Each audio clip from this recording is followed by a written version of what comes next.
Sometimes it doesn't begin with thunder. It starts with a barely audible creak inside you. You wake up and you already know. Something is pulling you today. Like a small, hungry creature has curled up in your chest.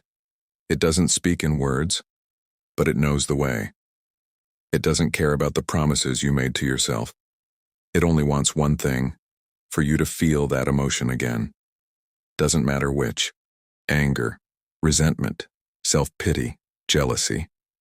That bittersweet fatigue from endlessly comparing yourself to others. Any of them will do, as long as it feeds the hunger. At first, you think it's just a mood. Then you notice, this mood has a personality. It knows how to wait, to sneak up on you, to set up scenes. It whispers just the right excuse, nudges you toward familiar turns. And each time you step into that hallway again, it gains weight. You grow tired, it grows stronger. You grow empty, it takes shape. You can call it a shadow, a habit, a loop. But there's one word that fits this thing especially well. Larva. Not a demon with wings, but a blind, stubborn form of your own emotion that you accidentally gave a home. It doesn't argue, doesn't reason. It just wants everything to go the way it always does. And if you don't catch it in the early steps, your evening ends in the same place as yesterday. The same emptiness, the same heaviness, the same, why did I do this again? In that moment, only one thing matters: to see. Not to fight, not to scold, to see how the craving looks at you from the dark and smiles. So, shall we? It has no logic, but it has a talent for disguise. It quickly learns the words you use to convince yourself, and starts using them. You're tired. You need to relax. They were wrong. Stand up for yourself. Just this once. You'll get back on track tomorrow. Say no, and its voice softens, offering a compromise, promising a reward. Say later, and it returns with a gift, a perfect scene, a convenient excuse, a well-placed phrase from someone nearby that presses the right button. It loves repetition. Repetition is home, the same route to the fridge, the same argument that begins with almost the same phrase and ends in the same silence. Where you're drained, it's energized. Where you're unsure, it's confident. And each cycle adds to its mass, like invisible hands sculpting a dense, silent tenet from your emotions. The larva is a private story, yours and only yours. It doesn't know the world. It knows you. Knows when you're weaker than usual. Knows the exact scent that lures you out of the woods. And if it ended there, it would just be a quiet battle within one heart. But then, something else begins. Something the larva feeds and needs in return. Picture a city at night. On the rooftops, not just antennas, but an invisible marketplace of voices. Loud, alive, hungry. They don't trade objects. They trade attention. The currency isn't money. It's emotion. There are plazas of loud pride, alleys of subtle envy, backstreets of weary self-pity, carnivals of triumph, tents of endless scandal. It's always crowded. This is the field of many. It's not created by one person. It's woven by thousands, and it knows how to respond. Step out onto your balcony with sadness in your chest, and a song rises from the street, perfectly tuned to your frequency. Feel anger, and somewhere below, a choir is already gathering, ready for you to join in. Yes, that's right. Keep going. Feel emptiness, and on the horizon a fairground of meaning lights up, inviting you in so you won't feel alone. This network, this noise, this collective field goes by many names. But there's one word that fits it just right. Egregore. Where your larva hungers, the egregore lays out a feast. Where you are alone, it promises us.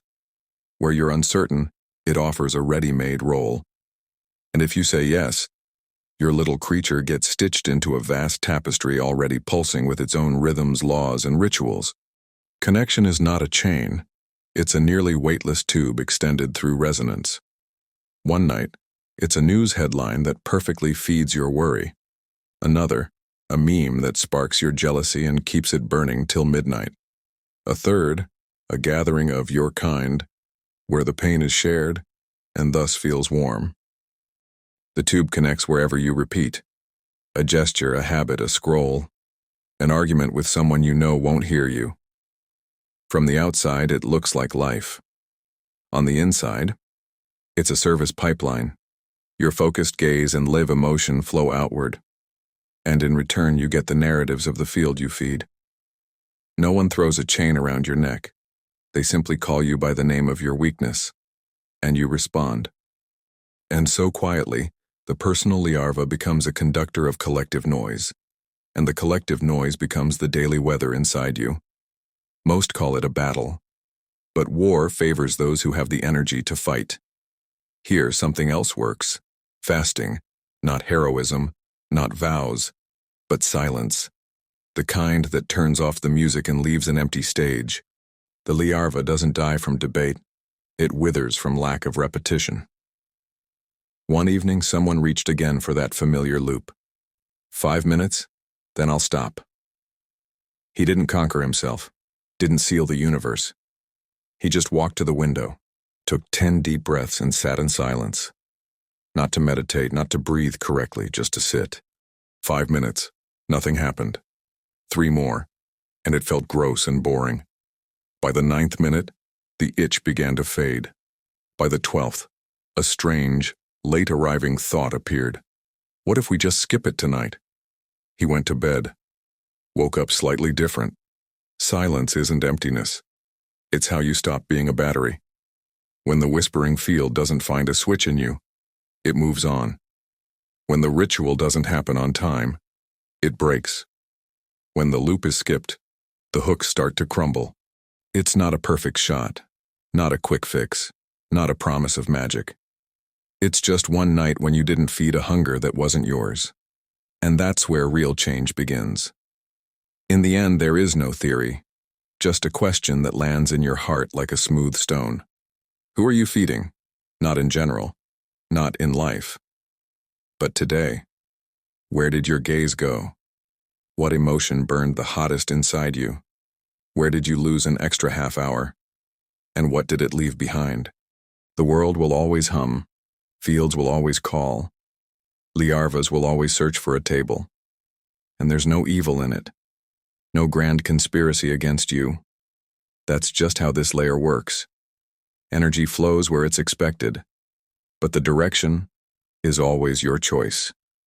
Sometimes all it takes is one quiet evening, one unresolved fight, one unopened feed, one soft "not today," to suddenly hear your own silence standing behind you. In that silence, something else enters. Not from the marketplace, but from within. Not hunger, but meaning.